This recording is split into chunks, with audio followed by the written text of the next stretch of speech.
Assalamu alaikum everyone. I hope you all doing well. So begin with H.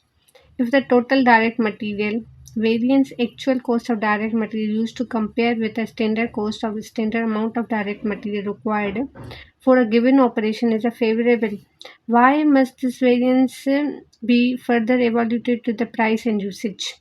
तो कह रहा है कि अगर डायरेक्ट मटेरियल जो टोटल डायरेक्ट मटेरियल जो वेरिएंस है वो हम फाइंड करते हैं आ जाती है हमारी फेवरेबल। तो हमें क्यों ज़रूर भी वेरिएंस फर्दर एवोल्यूट करनी चाहिए प्राइस और यूसेज पे बेसिस पे। अब यही बात है कि ना जो टोटल वेरिएंस है ना वो इन दोनों की है। एक तो हमने कितना चीपली परचेज़ किया कंपनी ने, दूसरा कि कितना एफिशिएंसी से उसकी एफिशिएंट यूटिलाइजेशन थी। हो सकता है हमने चीपली परचेज़ किया हो मगर हमने एफिशिएंटली उसकी यूटिलाइजेशन नहीं की हो, हमने स्पॉइलेज ज़्यादा की हो, तो उस वजह से ये फेवरेबल आ रही हो। तो इसलिए हमें प्राइस और यूसेज को इवैल्यूएट करना लाजमी हो जाता है। This will allow management to evaluate separately the efficiency किसकी, परचेजिंग की, कितना चीपली हमने खरीदा है। दूसरा प्रोडक्शन फंक्शंस का मकसद है कि हमने कितना एफिशिएंट उसका यूटिलाइजेशन किए। फिर है which of the following is the most probable reason a company would experience an unfavorable direct labor variance or favorable direct labor efficiency variance। जब मिक्स वर्कर्स असाइन कर रही है पर्टिकुलर जॉब में तो heavily weighted toward the use higher paid experience individuals की वजह से क्या आएगा, variance. What type of direct material variance for the price and efficiency will be arise if the actual number of pounds of direct material used exceed the standard pounds allowed but actual cost less than the standard cost? तो कह रहे किस type का material variance आए, price and efficiency rise होगी जब actual number of pounds direct material के exceed करेंगे स्टैंडर्ड पाउंड से बट एक्चुअल कॉस्ट लेस होगी। तो अनफेवरेबल जो होगी हमारी एफिशिएंसी, क्योंकि आप देखें direct material variance for the price and efficiency will arise the actual number of pounds of direct material use exceed की वजह से क्या है, इसकी एफिशिएंसी जो होगी ना वो अनफेवरेबल होगी। मगर आप देखें ना उसकी कॉस्ट लेस देन स्टैंडर्ड के, तो इसकी जो प्राइस होगी प्राइस वो फेवरेबल होगी। What standard cost variance represent the difference between the actual factory overhead incurred and the budgeted factory overhead based on the actual direct labor hours worked? Efficiency variance हमें बताता है the cost variance difference किसके बीच में, actual factory overhead जो हुए and the budget जो company ने रखी थी। Given below are the following notations क्या होते हैं, किसी भी नाम को शॉर्ट कर देना and their respective meaning. H का मकसद होता है actual direct labour hour, S H A का standard direct labour hours allowed for the actual production. ऐसे ये ए आर मतलब एक्चुअल रेट, एस आर मतलब standard rate. Which formula represent the calculation of direct labour efficiency, direct labour efficiency की निकालने के लिए हमें पहले तो रेट चाहिए, स्टैंडर्ड रेट होना चाहिए हमें, तो एस आर, और डिफरेंस किसका होना चाहिए, एक्चुअल आवर्स का। डिफरेंस हमेशा माइनस में आता है एक्चुअल आवर्स का स्टैंडर्ड आवर्स से, तो ये standard hours A is the right option. When standard cost are use in the process costing, जब स्टैंडर्ड कॉस्ट यूज हो रही है प्रोसेस कॉस्टिंग सिस्टम में, how if it all are Equivalent units in, involved are used in the cost of production report standard. So the actual equivalent units are multiplied by the standard cost per units. Excess direct labor wages will be disclosed in which type of variance? जब excess क्या है, direct labour wages हैं, तो वो कहाँ पे disclose होंगे? तो डायरेक्ट लेबर रेट प्राइस में. A debit balance in the direct labor efficiency variance account indicate that जो डेबिट बैलेंस होता है, अच्छा, अगर किसी को बेसिक अकाउंटिंग आती है तो डेबिट में एक तो आती है कोई भी एसेट वाला एसेट हो, वो हमारी डेबिट में आएगी. दूसरा क्या आता है?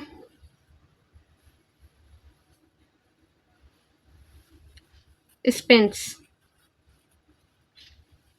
ठीक है, तो जो एक्सपेंस है वो भी हमारे डेबिट में आता है.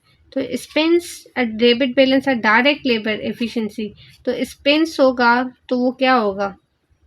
तो एक्सीड किया होगा, तो actual direct labour hours exceed standard direct labour hours. तो ये एक्स्ट्रा कॉस्ट जो हम पे लगी है. 9. When performing input-output variance, input-output variance जब perform करते हैं analysis in standard costing, the standard direct labor allowed it means of measuring. तो हम क्या measure कर रहे होते हैं? तो हम actual output at standard direct labor hours पे measure कर रहे होते हैं. If a company uses a pre determined rate, अगर कोई कंपनी है प्री डिटरमाइंड रेट इस्तेमाल करे for the absorbing factory overhead, the volume variance is, तो अंडर अप्लाइड और दी ओवर अप्लाइड हो जाएगा. क्योंकि देखें, एब्जॉर्ब मतलब पूरी ही कॉस्ट प्रोडक्ट को अलोकेट की जा रही है, तो हो सकता है कभी अंडर अप्लाइड हो जाए, कम लग जाए, और कभी ज़्यादा fixed cost element in factory overhead पे. The management of Alfam Brothers set a standard on the direct material at 25 per unit.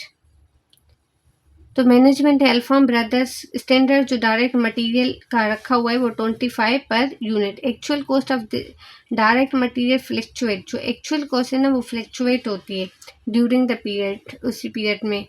Of the 10,000 unit, total हमारे पास कितने यूनिट हैं? 10,000 यूनिट परचेज किए हैं. जो 50% है द कॉस्ट ऑफ, जब 50% की कॉस्ट क्या थी? 24.70, और 20 की परचेज थी 24.90, एंड रिमेनिंग जो थे उसकी कॉस्ट थी 25.60. What is the direct material price variance?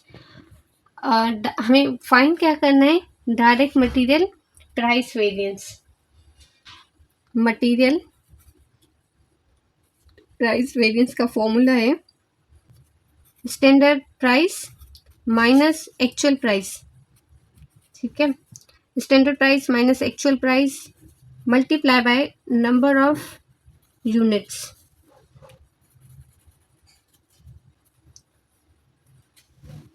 हमें स्टैंडर्ड प्राइस यहाँ दी गई हुई है 25. ठीक है, पर हमें ना रेट 3 बताए गए हैं, तो हम तीनों पे करेंगे. हम किसी पेज पे करते हैं इसको. Direct material price variance is equal to standard price minus actual price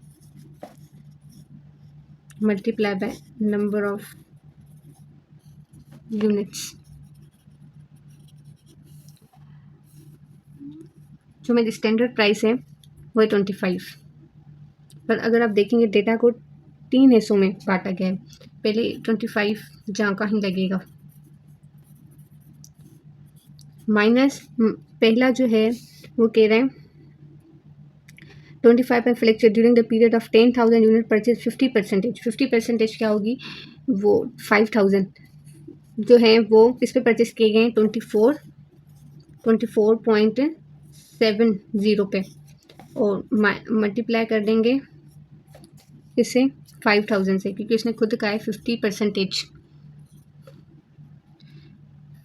फिर दूसरा जो उसने बोला है वो बोला है 20% will purchase at the price of 24. 24.9 multiply by, अब उसने कहा 20%, 20% का मकसद हुआ 2000,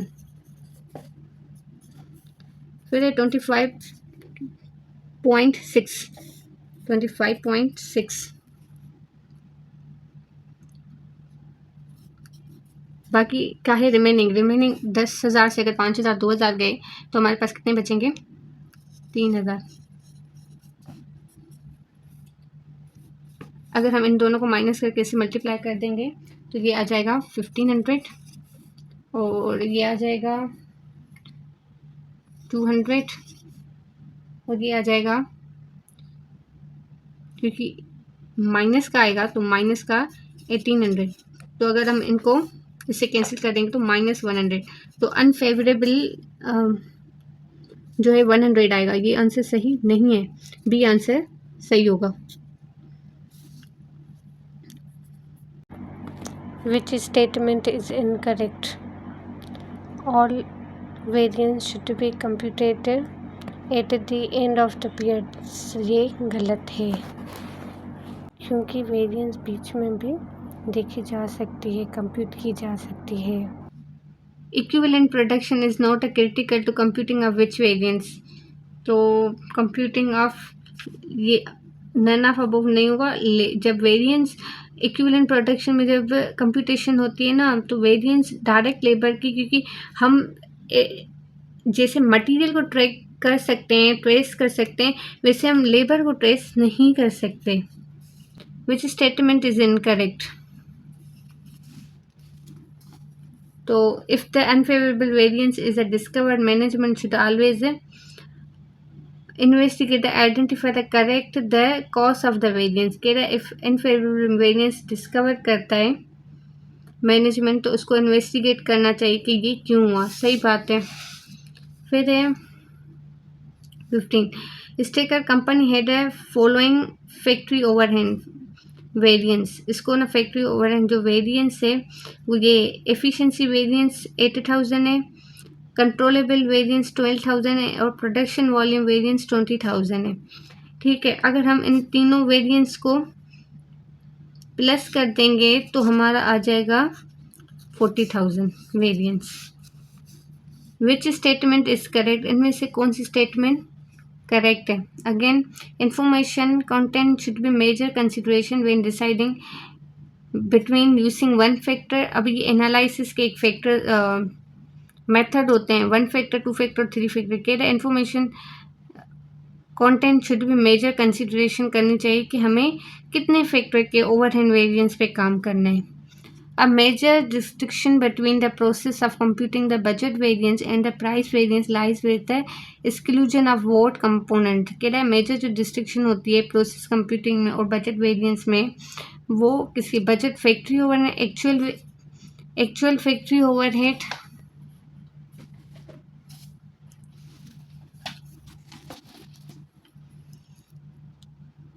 तो actual direct labour hour worked. A favourable factory overhead efficiency variance indicate, जो favourable factory overhead efficiency variance होता है वो क्या इंडिकेट कर रहा होता है कि standard direct labour hour allowed exceed actual direct labour hours worked. An organisation using ideal standard for the standard costing purpose should accept that most variance will be unfavorable. Direct material price variance is a computed by multiply. जो direct material price variance होती है हम निकाल के भी आए हैं, वो क्या करता है actual quantity with a difference of between the standard rate and actual rate. Direct material usage variance is a computed by multiply. Direct material usage जो वेरिएंस होता है वो कैसे कंप्यूट किया जाता है, स्टैंडर्ड रेट लेते हैं with a difference between standard quantity और actual output quantity. Direct labour efficiency variance जो होती है वो कैसे कंप्यूट होती है, तो वो होती है standard rate with a difference between the actual time for the actual output actual time. Overhead cost variance जो होता है वो कैसे फाइंड की जाती है, उसका इज अ डिफरेंस बिटवीन किसके होता है, ओवरहेड है तो उसमें ओवरहेड का ही होगा, recovered overhead and actual overhead. Overhead जो एक्सपेंडिचर वेरिएंस होता है वो किसे, तो budgeted overhead and actual overhead. Thank you for watching, stay tune for more.